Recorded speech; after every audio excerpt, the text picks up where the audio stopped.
Hi, everybody. Welcome to WCAX. We're kicking off, right here at 9:15. I just wanted to loop in Cam Smith right now. Cam, this is actually more or less a follow to a story that you did just a little bit ago about a pig farm in Orleans. So people in town weren't very happy when they first talked to you a few months ago. Now, kind of fill us in on that situation of, why that is.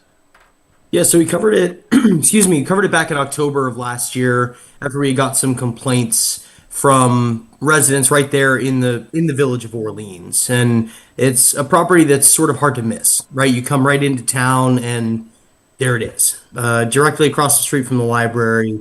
It's owned by a gentleman or managed by a gentleman, Tom Wood. The owners actually live in Massachusetts.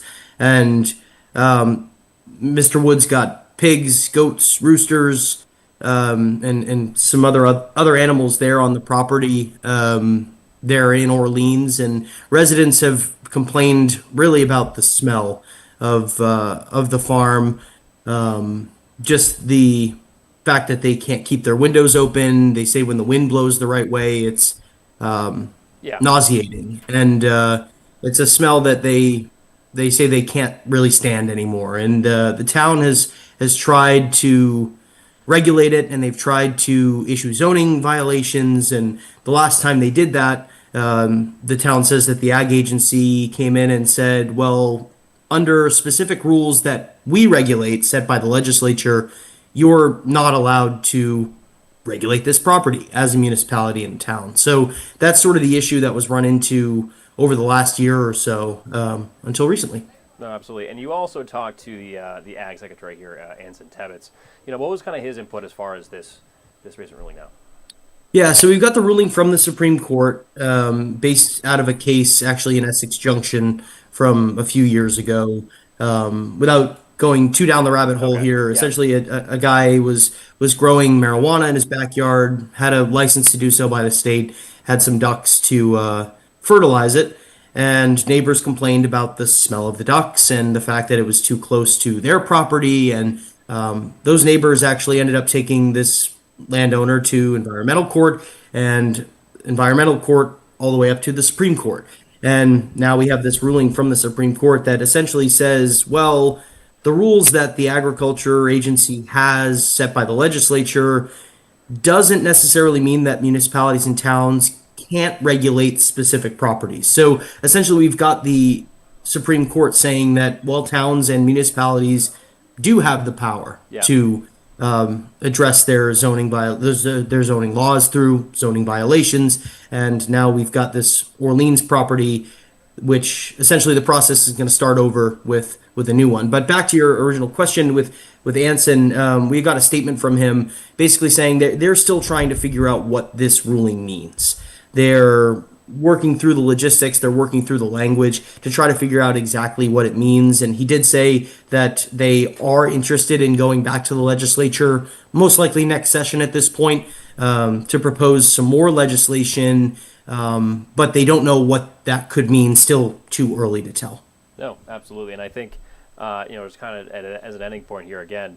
You talked to the zoning administrator, Sarah Bailey, and they're going to go back, issue a new violation for the property, right? Yes, that's what she said. That Yeah. now that they've got this ruling that they've been waiting for, their plan is to go back to the property with a new zoning violation, start the process all over.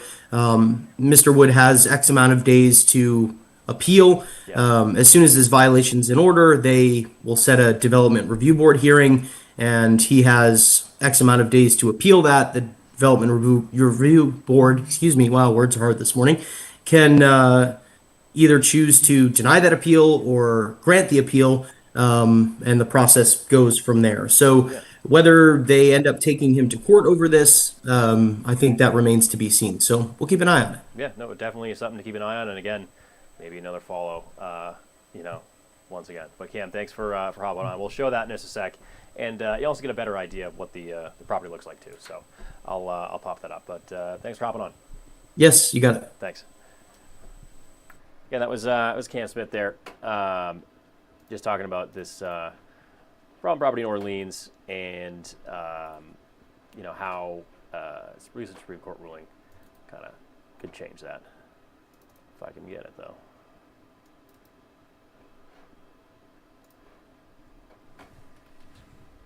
There ain't no sense having a stink like that. Kenneth Locke has lived in his Orleans Village home with his dog for more than a decade. Run around. Most of the time, his windows stay closed. That smell goes all the way around this place.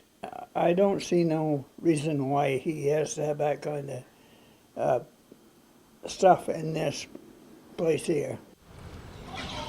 Pigs, goats, and roosters roam the 4-acre property on Maple Street managed by Tom Wood. Last year, we spoke with Wood, who said he was doing nothing wrong after he was found in violation of town zoning laws. There is a place for farming, and it's not in a village center. But historically, Vermont farms have only been regulated by the state, not towns. And the Agriculture Agency said Wood's operation was not subject to the town zoning orders. That may be about to change. In what Bailey says is a first-of-its-kind ruling, Vermont's Supreme Court affirmed that under a law establishing required agricultural practices, municipalities can enforce local laws limiting certain farming activities. There's been no escape for anybody that lives in the village.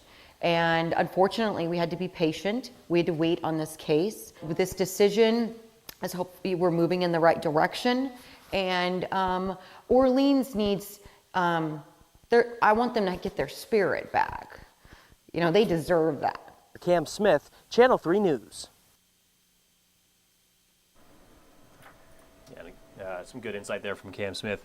You can see that story on WCAX.com. But let's talk today, Peter. Let's talk today. What do you got for me?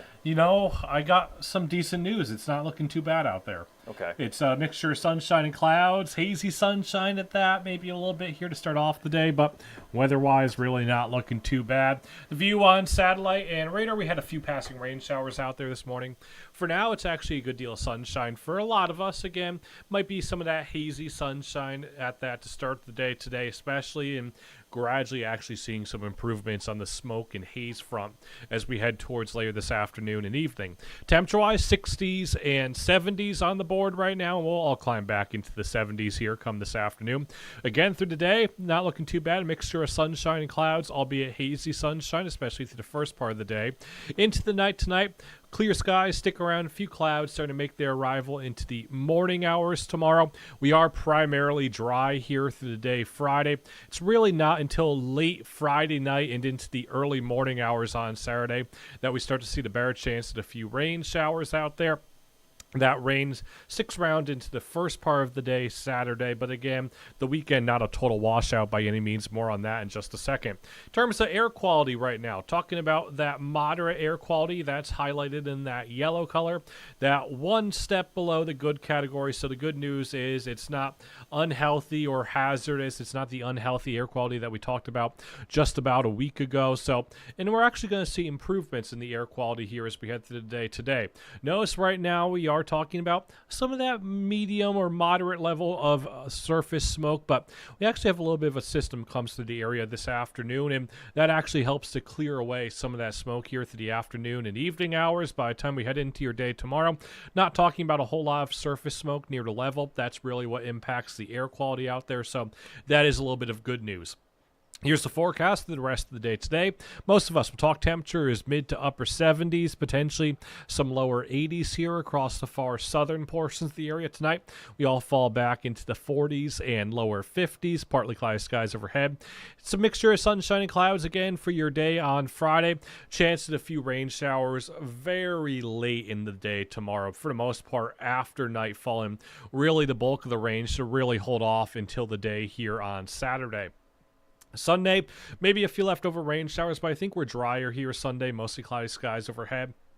Into the day Monday, get a little bit of sunshine going. There is the chance of a few passing rain showers here for Tuesday and Wednesday of next week, but also notice making its return once again, John, is temperatures back towards the 80s. Yeah, Peter, I think we're going kind of flopping back toward more summer. It's flip-flop. Yeah, we're going back to more summer-like levels here for next week, and it does kind of seem like the 80s and the summer-like feel might stick around a little bit past the 7-day forecast as well, so a little bit of a pattern change. And I think for our slate of we have Vermont Green and Lake Monsters. Lake Monsters games. Really not too bad. No, especially today. I'm looking at all 3 days here. I mean, honestly, yeah, there's some rain Saturday. Maybe some rain Saturday, but Yeah. you know what? Even come Saturday afternoon, Saturday evening, I think we're actually catching a few breaks of sunshine out there. That'd be great. Yeah. Anyway, some good opportunities to get outside, too. Exactly. Yeah. Thank you, Peter. I think that does it for us here on WCAX, of course.